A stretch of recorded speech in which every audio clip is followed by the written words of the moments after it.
Uwielbiamy pokazywać Wam w karoserii samochody kontrowersyjne, takie, za które jedni z Was oddaliby nerkę i jednocześnie takie, którym niektórym z Was wydają się po prostu ohydne. Ale pamiętajcie, jedni i drudzy, że tylko krowa nie zmienia poglądów. To najnowsza książka Clarksona z serii Diddley Squad i dzięki karoserii możecie kupić ją nieco taniej. Wchodzicie sobie w link w opisie, klikacie, macie ją taniej, a 5 takich egzemplarzy będzie do rozlosowania między Wami na instagramowym profilu karoserii. A teraz przed Państwem BMW M2.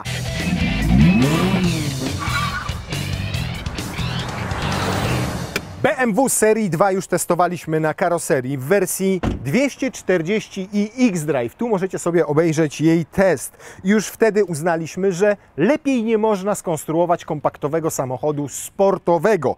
I nawet były pewne podejrzenia, że w związku z tym, że tak dobrą 240i zrobiło BMW, to już nie będzie BMW M2. Na szczęście było to zwykłe Mamy M2.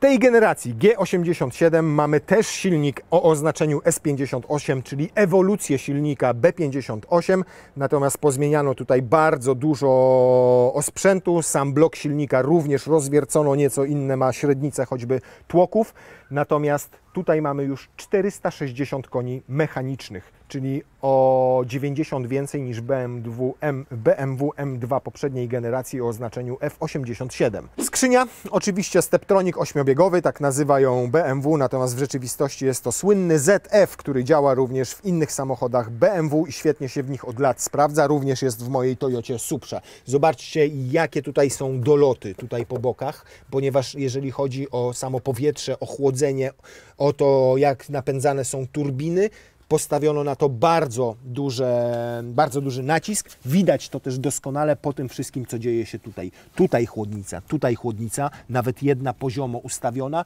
i nawet tutaj mamy otwory chłodnicze po bokach i tam też widać chłodnicę. Tutaj dodatkowo po bokach, z tej strony i z tej strony mamy kanały wlotowe do chłodzenia hamulcy od tyłu i widać, jak one tutaj wypadają.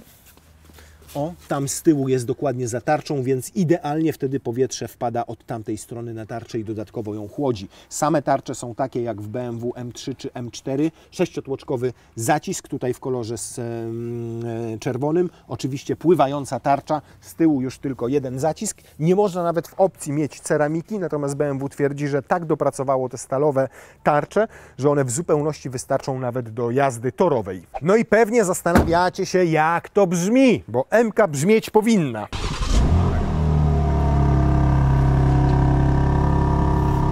To jest wydech w normalnym położeniu, nie sportowym.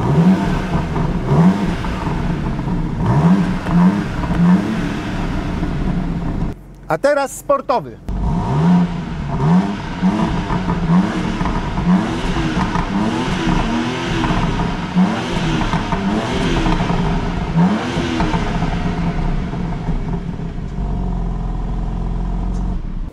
No tak troszeczkę jakbyście coś niestrawnego zjedli i popierdywali sobie pod kołderką, ale to jest oczywiście kwestia tego, że mamy tutaj pewnie ze 2 filtry GPF, a do tego pewnie ze 4 katalizatory umieszczone w różnych miejscach. Fajne natomiast jest to, że mamy tutaj 2 podwójne końcówki wydechu, prawdziwe, nic tutaj niczego nie udaje, natomiast udaje niestety dyfuzor już, że jest dyfuzorem, gdyż nim wcale nie jest, bo nie mamy tu nawet wypłaszczenia, nie mamy zakrytego w ogóle tłumika, a zobaczcie, jak wszędzie tam widać bebechy samochodu. Nie ma tu nigdzie wypłaszczenia, jest tylko szpera, mechanizm różnicowy i są tylko rurki, śmurki, duperelki.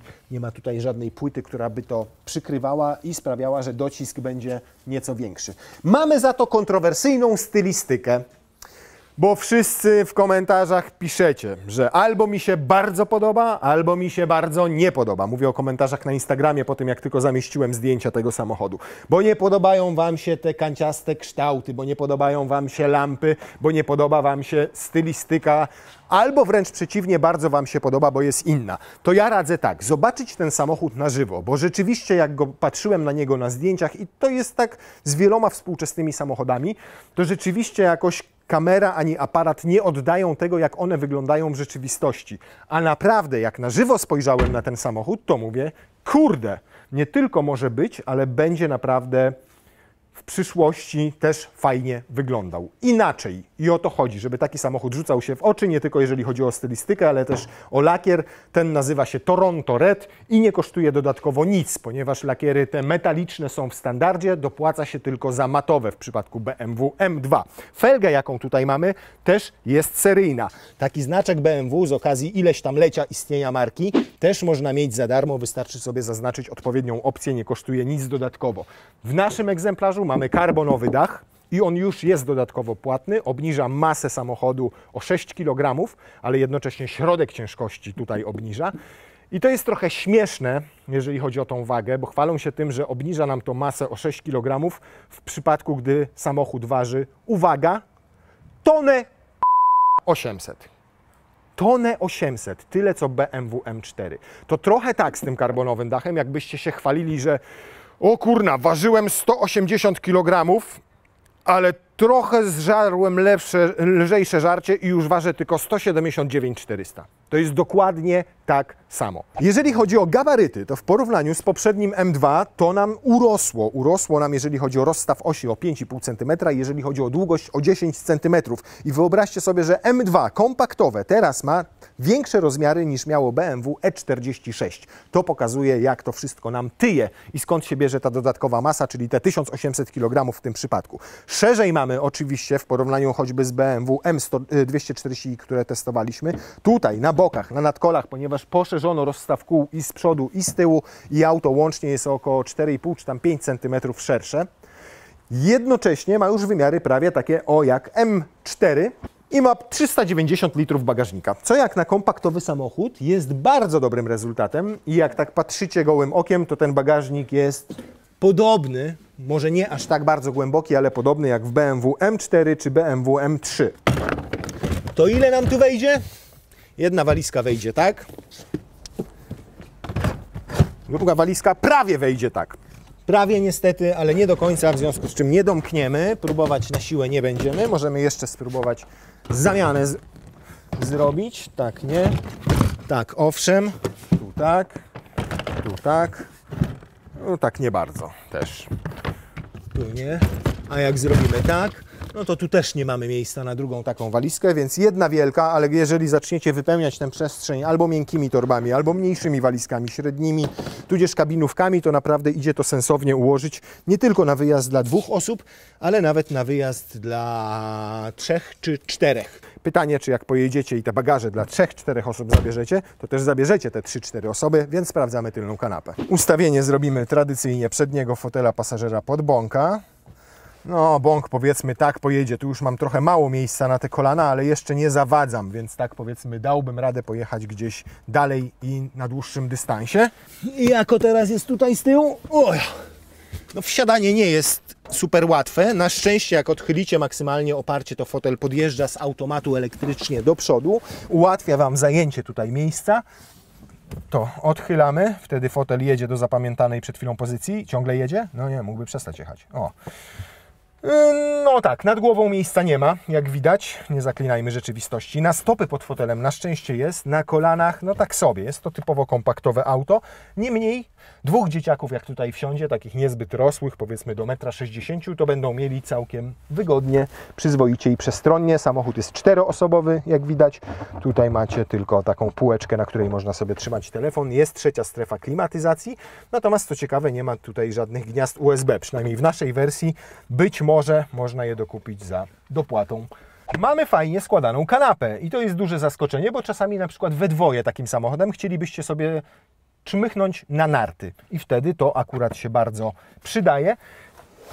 Czyli 40, 20, 40. Fajne zagłóweczki, które można postawić w ten sposób, a kiedy nikt tu nie jedzie, położyć i wówczas jest lepsza widoczność do tyłu. Pasy z przeszyciem M kosztują dodatkowo, ale wyglądają naprawdę fajnie, bardzo ładne są tutaj te boczki. One nie są z takiego ordynarnego plastiku, tylko to już jest takie lekko miękkie. Fajne ma przetłoczenia tu na boku. Tutaj niestety ten podłokietnik jest dosyć twardy, więc będzie mało wygodnie opierać tutaj łokieć. No i generalnie nie jest to miejsce na podróżowanie w dłuższe trasy, szczególnie dla osób dorosłych. Ta tapicereczka jest w gratisie, natomiast za fotel sportowy, taki jak tutaj mamy, musicie zapłacić około 4000 zł. Dodatkowo około 4000 zł kosztuje regulacja elektryczna. Jak będziecie bardziej wybrzydzali, to możecie sobie jeszcze zamówić takie fotele, jak są w BMW M4 czy M3, czyli te takie karbonowe, z karbonowym tyłem, tutaj z wnęką na Wasze ogromne jaja, żebyście mogli dowodzić wszystkim, jakie to sportowe i mocne auto potraficie prowadzić. W pakiecie z tymi fotelami możecie też mieć właśnie ten karbonowy dach, pakiet M-Driver, który podnosi prędkość maksymalną do 285 km na godzinę, parę karbonowych wstawek oraz torowe opony i ten pakiet kosztuje, uwaga, 65 tysięcy złotych. Na szczęście wszystkie te elementy możecie sobie oddzielnie dokupować, one wtedy są tańsze, na przykład takie wtedy fotele kosztują kilkanaście tysięcy złotych, a sam pakiet M-Driver kosztuje 11 tysięcy złotych i możecie zasuwać 285 km na godzinę, na przykład po Deutsche Autobahny. Tutaj my mamy na przykład wstaweczki z karbonu i one kosztują też około 4000 złotych, ale akurat idealnie pasują do tego samochodu. Do wykonania większych zastrzeżeń nie można mieć, szczególnie biorąc pod uwagę, że samochód jest robiony w Meksyku. Pierwsze BMW M, które powstaje w Meksyku, ale tam też było zrobione nasze 240i, M240i X-Drive, które testowaliśmy. Ta wstaweczka też tam była, ona niestety nie świeci, fajnie by było, jakby ona jeszcze była podświetlona, natomiast no, tutaj jest miękko i przyjemnie, gdzieś tam, no gdzie nie, gdzie powiedzmy moglibyśmy się na przednich drzwiach spodziewać troszkę innych przynajmniej odgłosów, natomiast jest naprawdę schludnie, fajne jest to przeszycie, ale zobaczcie, jak zamykają się drzwi. No tutaj troszkę brakuje im dźwięku premium i większej gracji. Rezonuje przede wszystkim ta szyba, ale wiemy też z doświadczenia, że można zrobić drzwi bezramkowe, tak, żeby nie było takiego pustego, brzydkiego, rezonującego dźwięku. Więc to premium nie jest, niestety. O, teraz widzicie ten karbon za 4 koła. Warto, nie? Naprawdę wygląda to bardzo ładnie i świetnie koresponduje z charakterem samochodu. Nawet karbonowe są tutaj łopateczki z plusem i z minusem. Pojawiły się na kierownicy znaczki M1 i M2, które można sobie zaprogramować. Każdy inne ustawienia sportowe i oprócz tego już też tak jak w M3 i M4 mamy multum ustawień, jeżeli chodzi o parametry silnika, może być Efficient Sport, Sport Plus, to samo podwozie, czyli mamy tutaj adaptacyjne zawieszenie, elektronicznie sterowaną jego twardość, Comfort Sport albo Sport Plus, układ kierowniczy, który może być bardziej komfortowy, a który jednocześnie możecie sobie wprowadzić w sportowy i już nawet na postoju czuć większy opór. To samo z hamulcem, macie albo komfortowy, albo sportowy, który twardziej działa. Oprócz tego mamy kontrolę trakcji M. Co to oznacza? To oznacza, że jak wejdziecie sobie w M2, ja go już mam zaprogramowanego akurat, to przechodzicie w kontrolę trakcji, ona jest wyłączona i możecie sobie jej stopień sterować, jak szybko zacznie w ogóle działać. Teraz jest ta kontrola trakcji M wyłączona, a teraz na przykład macie na 10, jest 10-stopniowa. To jest fajne, kiedy chcecie się nauczyć driftować i od razu nie jesteście pewni na przykład, czy Wam nie poniesie za bardzo, a nie poniesie jednocześnie samochodu, więc sobie stopniowo możecie to podnosić i sprawdzać. Oprócz tego oczywiście mamy tutaj coś takiego, co nazywa się, jak wejdziemy w MDSC, czy tam jakoś tak, mamy to, czyli mimo wszystko aktywuj i macie Drift Mode, który pokazuje Wam, ile utrzymaliście się w drifcie, jaki był kąt tego driftu i jak daleko tym driftem udało Wam się dojechać. No więc jest rzeczywiście napakowany takimi funkcjami, które pozwalają Wam skorzystać z jego możliwości torowych. Niestety my dzisiaj nie będziemy mieli okazji go sprawdzić na torze, ale mamy nadzieję, że jeszcze nadejdzie taki moment, że drugi raz weźmiemy M2 i zobaczymy, co potrafi na Silesia Ringu. A jestem tego bardzo ciekaw. W naszej wersji mamy BMW Live Cockpit Plus, czyli za 4 koła dostajecie większy tutaj ten wyświetlacz 12 cali i 15 cali. One są zakrzywione w kierunku kierowcy i co ciekawe są bardzo dobrze widoczne, zarówno jeżeli chodzi o noc, jak i o dzień. Wszystko tutaj ładnie widać, nie ma tutaj problemu żadnego z widocznością. Natomiast ten system operating BMW 8 wymaga trochę przyzwyczajenia, on już nie jest tak prosty, jak były te poprzednie systemy BMW, ale są ikonki i myślę, że to jest kwestia tylko czasu. jaki musicie poświęcić na to, żeby się wszystkiego tego nauczyć. Niemniej trzeba to wyklikiwać. Klimatyzację nawet już trzeba wyklikać, ponieważ nie ma tutaj żadnych fizycznych pokręteł. Wszystko, co możecie zrobić, to sobie tylko włączyć odmrażanie tylnej szyby przedniej albo przerzucać piosenki, zwiększać głośność i włączyć awaryjne przyciskami. To wszystko. Na szczęście pozostały tutaj, tak jak wcześniej pokazywaliśmy, przyciski do tego, żeby można było sterować tymi wszystkimi M-Mode, czyli zmieniać sobie, konfigurować sobie te wszystkie parametry samochodu. Oprócz wspomnianego setupu, który robicie sobie, jeżeli chodzi o silnik, skrzynię biegów, zawieszenie i całą resztę, to jeszcze macie tutaj przycisk M-Mode. No i tutaj tym M-Modem sobie właśnie aktywujecie różnego rodzaju różne, powiedzmy, wizualne tutaj kwestie. O, teraz jedziemy w sporcie i widzicie, że zmieniły nam się zegary, ale za każdym razem są tak samo brzydkie. No jakoś do tego nie mogę się przyzwyczaić, do tych cyfrowych zegarów BMW, moim zdaniem ich grafika nie jest fajna po prostu. A co więcej, nie można tego prawie w ogóle konfigurować, tylko macie zaprogramowane te trzy, w tym wypadku tutaj dla taki normalny, taki sportowy i taki celowo na tor. Po prostu nic tu nie zostało ze starych, klasycznych zegarów BMW, które były po prostu piękne. Tak jakby chcieli zerwać z przeszłością. Na szczęście nie zerwali z przeszłością, jeżeli chodzi o prowadzenie, bo naprawdę ta M2, wczoraj trochę nią pojeździłem, to jak responsywnie ona odbiera każdy ruch kierownicą, jak szybko, jak dokładnie, jak precyzyjnie, z jaką łatwością to robi, to jest po prostu jeden wielki szok. Jednocześnie to nie jest tak, że jak jedziecie trochę szybciej i każdy ten ruch kierownicą będzie powodował, że samochód będzie nerwowy. Właśnie nerwowości tutaj nie ma w ogóle. Jest precyzja, ale nie ma nerwowości. I to jest bardzo ważne, bo to jest trochę tak jak chirurg naczyniowy. Co z tego, że byłby precyzyjny, jak byłby nerwowy, miałby Wam siatkówkę wokół zreperować, a wyciąłby Wam pół mózgu. No nie byłby wtedy dobrym chirurgiem. A tutaj jest na szczęście tak, że właśnie jest i precyzyjnie, i nie nerwowo. Niestety ominęliśmy płyty, tak się rozgadałem, te standardowe, po których zawsze przejeżdżamy, żeby pokazać zawieszenie, więc musicie uwierzyć mi na słowo. Jest sztywno. Zdecydowanie. Mam wrażenie, że M4 i M3, o, teraz wjeżdżamy na studzienkę i po prostu wszystko czuć. Mam wrażenie, że M3 i M4 w tym komfortowym ustawieniu mają bardziej miękkie zawieszenia. Tutaj czuć jego sztywność nawet w ustawieniu normalnym, a kiedy sobie to ustawienie w ogóle zmienicie na Sport Plus, no to staje się sztywny jak prącie Terminatora. Już po prostu może wybić Wam zęby.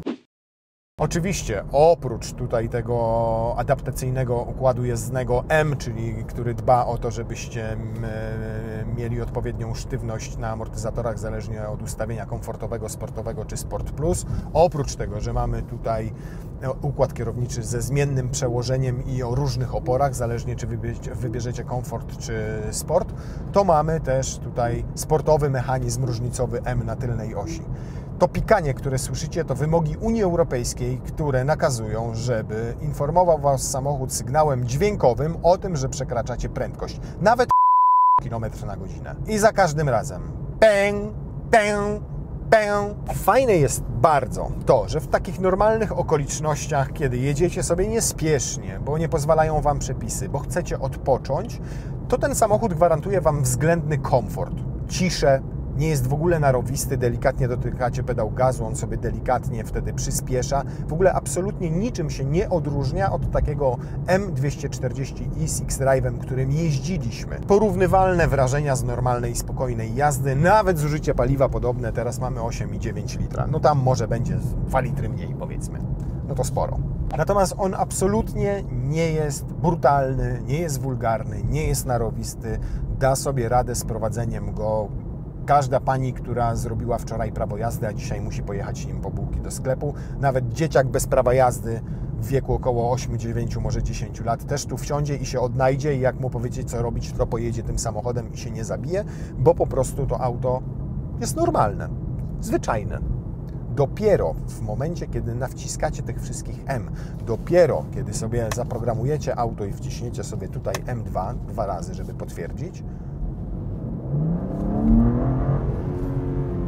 to dopiero zaczyna wydawać z siebie dźwięki i dopiero zaczyna żyć. Cały czas jadąc nawet w komforcie, gdzieś tam tym burczeniem daje znać, czego możecie się po nim spodziewać. Ale dopiero jak wejdziecie w to M2, to zaczyna żyć prawdziwym życiem M.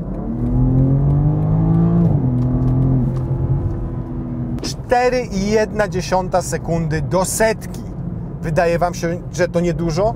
Tylko pamiętajcie, że ten samochód ma napęd wyłącznie na tył, a nie żaden X-Drive. Brakuje natomiast przy takiej agresywniejszej jeździe wydobycia z tej rzędowej sześciocylindrówki fajniejszych, przyjemniejszych dźwięków.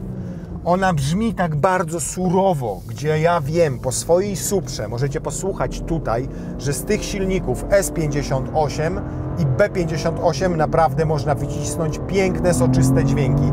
To teraz sprawdźmy, czy naprawdę będzie potrafił zrobić to 0-100 w 4,1 sekundy. Tutaj możecie sobie jeszcze regulować szybkość zmiany biegów. Teraz będzie najszybsza zmiana, najbardziej taka agresywna. Tak, ale oczywiście zostajemy w drive'ie. Dragi is ready, so we are ready to. Umieśćmy to w tym miejscu. O kurna, troszkę dymu poszło. To nie będzie dobry wynik. To nie był dobry pomiar, bo wyszło nam 5,08. Ale to dlatego, że mnóstwo dymu zostawiliśmy za sobą, więc to chyba nie jest dobry pomysł, żeby tę kontrolę trakcji zostawić tak całkowicie wyłączoną. Włączmy ją sobie na 10 i zobaczymy teraz. 5,08. No tak trochę daleko, tak o dobrą sekundę. Niemniej przy tym, ile nadymił, to i tak niezły wynik. O! 4,47. Znacznie lepiej, choć nadal daleko od czasu fabrycznego, ale zupełnie mnie to nie martwi, ponieważ dokładnie tak jest też w mojej Suprze. To znaczy, tam musicie znaleźć punkt przyczepności tych opon, punkt, w którym ją zrywacie, szczególnie przy starcie. Tutaj nie ma procedury startu, tu wszystko zależy od Was i to lubię w samochodach. Dzisiejsze współczesne auta, szczególnie te czteronapędowe, powodują, że macie od razu ten zryw i robicie za każdym razem czas fabryczny, ale fajnie jest dochodzić do tego czasu fabrycznego własnymi umiejętnościami i poznawać możliwości samochodu. Teraz zobaczcie, co będzie się działo. Teraz dostaniecie ładne zdjątko, specjalnie od Łukasza Bąka, jak będziemy startowali. Uwaga, gotowi? No to patrzcie i korzystajcie.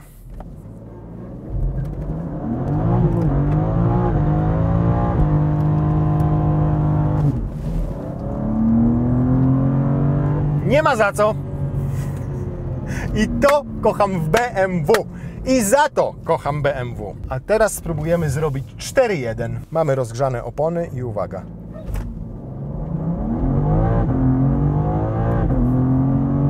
Proszę bardzo. To jest to, o czym mówię, czyli moment wyczucia samochodu i wyczucia jego możliwości. 4,2. 4,2 sekundy.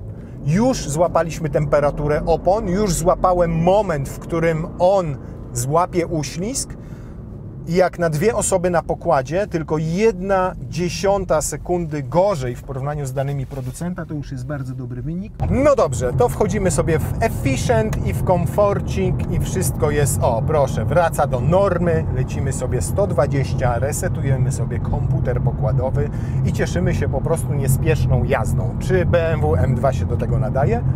Nadaje się. Tutaj mamy betonową nawierzchnię od kół. Słychać naprawdę sporo dźwięków, ale to jest kwestia tego, że to jest sportowa guma, ona jest twardsza, tu jest betonowa nawierzchnia, więc wszystko to powoduje trochę inny rodzaj hałasu. To, co mi się bardzo podoba i to, co mi odpowiada, to wyciszenie tutaj i też względny komfort, taki jazdy, po prostu spokojny. Też brak tej porywczości, to, że mogę sobie włączyć asystentów jazdy i samochód będzie mnie prowadził i na przykład na taki tor 300, 400 czy 500 km sobie dojadę w spokoju i nie będę wysiadał z niego zmęczony.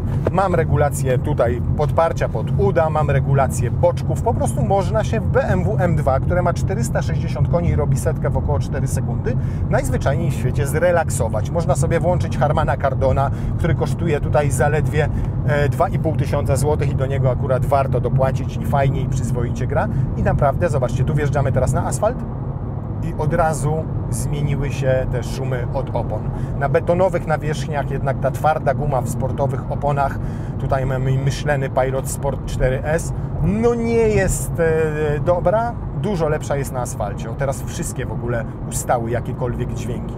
Przyspieszam sobie do 140 i naprawdę jest tutaj luz blues. Tak jak byłem zachwycony M240i w X-Drive'ie, tak samo szczerze mówiąc jestem zachwycony tą M2. Naprawdę poziom poszedł jeszcze wyżej. Natomiast trzeba zdać sobie sprawę, że to jest inny rodzaj samochodu niż BMW M240i w X-Drive'ie. Bo tutaj mamy już więcej tej agresji. Ja to akurat strasznie lubię i bardzo mi się podoba. Więcej tej narowistości, więcej tego szaleństwa w trybie sportowym, więcej tego sportowego dźwięku. Po przeróbkach, myślę, w wydechu ten samochód będzie brzmiał obłędnie. Mnóstwo ludzi przerabia M3 i M4, w zasadzie nikt nie pozostawia ich seryjnych i dokładnie to samo będzie z M2. Jeżeli tu zostanie przerobiony wydech, wydobędzie się z niego to piękne brzmienie rzędowej szóstki, jakie można wydobyć, a wiem to po swojej Suprze, no to będzie to naprawdę petarda samochód, który daje mega doznania, nie tylko takie z jazdy sportowej, ale też takie słuchowe. Marzę o tym, naprawdę marzę, żeby zabrać go na tor i zobaczyć, czy ta tona 800 to nie jest za dużo w przypadku auta kompaktowego. Na pewno za dużo to jest cena za ten samochód. Bo uwaga, za BMW M2 kompaktowe musicie zapłacić 355 000 złotych. Co ciekawe, jest dostępna wersja z manualem i musicie dopłacić za nią 2000 zł. Ale przyjmując 355 000, ale to nie koniec, bo mamy tutaj parę dodatków. Nasz jest wyspecyfikowany na 430 000 zł, a jak weźmiecie topów, to zbliżycie się do 500 000 złotych. Tam 460, może 470 000 złotych. I dzisiaj ta cena może być nieaktualna, bo tylko w ciągu ostatniego miesiąca to auto podrożało o jakieś 5-10%. Natomiast gdybym miał porównać M2 do mojej Supry, tam mam silnik B58, to z pewnością tutaj zdecydowanie większą wagę przyłożono do tego, żeby uczynić z M2 samochód torowy. Całe chłodzenie silnika, sam silnik, który już ma 460 koni, skrzynia biegów, wszystkie te możliwości ustawiania sobie tego, no wszystko to czyni z niego już gotowy samochód na tor. Supra, żeby jeździła po torze, trzeba niestety przy niej sporo pogmerać. Ja sporo pogmerałem. I mam 570 koni z silnika B58, mam osiągi ciut lepsze niż ten samochód, bo setkę w 3,9 potrafię zrobić jak się zepnę, a 100-200 w około 7,5 sekundy. Więc to już są parametry naprawdę dobrego samochodu sportowego w Suprze, a nie włożyłem, wierzcie mi, jakoś spektakularnie dużo pieniędzy w to, żeby tak jeździła ta Supra. Na pewno nie włożyłem tyle, żeby tę różnicę pomiędzy ceną Supra a BMW M2 zniwelować.